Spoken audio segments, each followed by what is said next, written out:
هاوشێوەی فیلمەکانی هۆلیوود لە ڕوبەڕووبوونەوەی سەرسەختترین ڕێکخراوی توندڕۆ لە ڕوبەرێکدا کە مەترێک زیاتر نییە لە بینایەکدا بە پاڵەوانی ڕاستەقینە نەک لە خەیاڵدانی نووسەرێکدا. چیرۆکێک بۆ ماوەی 5 ڕۆژ بەردەوام بوو. هەر کەسێک گوێبیستی دەبێت پێی سەرسام دەبێت. ئێمەش لێرەین تا بۆتانی جێڕینەوە. لە 20 یەنایر سەرنجی جیهان چووە سەربەندیخانەی سەناعە لە حەسەکە. دوای هێرشێکی داعش و یاخیبوونی جیراوەکان و هەڵاتنی ژمارەیەکیان لە کاتژمێرەکانی یەکەمدا، ئەو بەندیخانە 5,000 ئەندامی داعش تیایدا بەند کرابوو. بەڵام چیرۆکێکی تر هەیە کە لە کون و قوشبنەکانی بەندیخانەدا دەخولێتەوە. تا دوای 5 ڕۆژ کەس ئەو چیرۆکەی نەبیست تا ئەو کاتەی هێزەکانی سووریای دیموکراتی بەندیخانەکەی گەمارۆدا تا ڕێ لە هەڵاتنی جیراوەکان بگرێت. لە یەکێک لە نهۆمەکانی بەندیخانەکە گروپێکی 5 کەسی لە شەروانان خۆیان قایم کردبوو. دوای ئەوەی ڕێ لە ئەندامەکانی داعش دەگرن دەست بگرن بەسەر نهۆمەکەدا. فیشەک دەنێن بەوانەوە کە دەیانەوێت بەرەو دەرەوەی بەندیخانەکە هەڵبێن.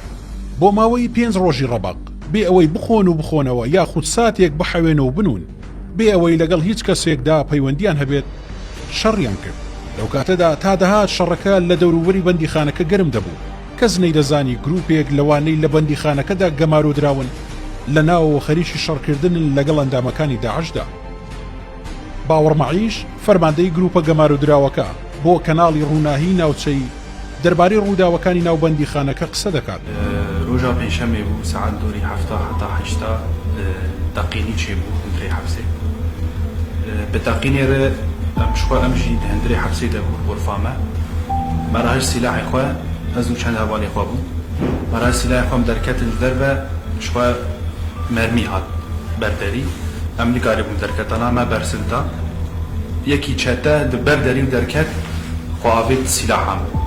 چەتەکی دژی هات ئالیکاریاوی لە دەربە شور دەستێوان دەبوو لەسەری مدا.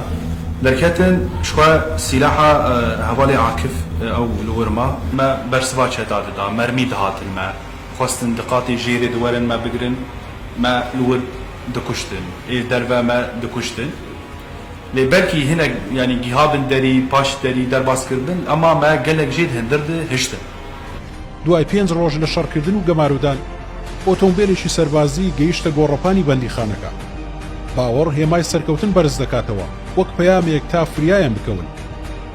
باوەڕ نەیدەزانی لە گەیاندنی پەیامەکەی سەرکەوتوو بووە، بەڵام ڕەتی کردەوە خۆی ڕادەستی ئەندامەکانی داعش بکات. لەو کاتەدا چەند ئۆتۆمبیلێکی هەسەدە دەچنە ژوورەوە، ژمارەیەک لە دیلەکان ڕزگار دەکەن کە تا 2 سات شەڕیان کرد.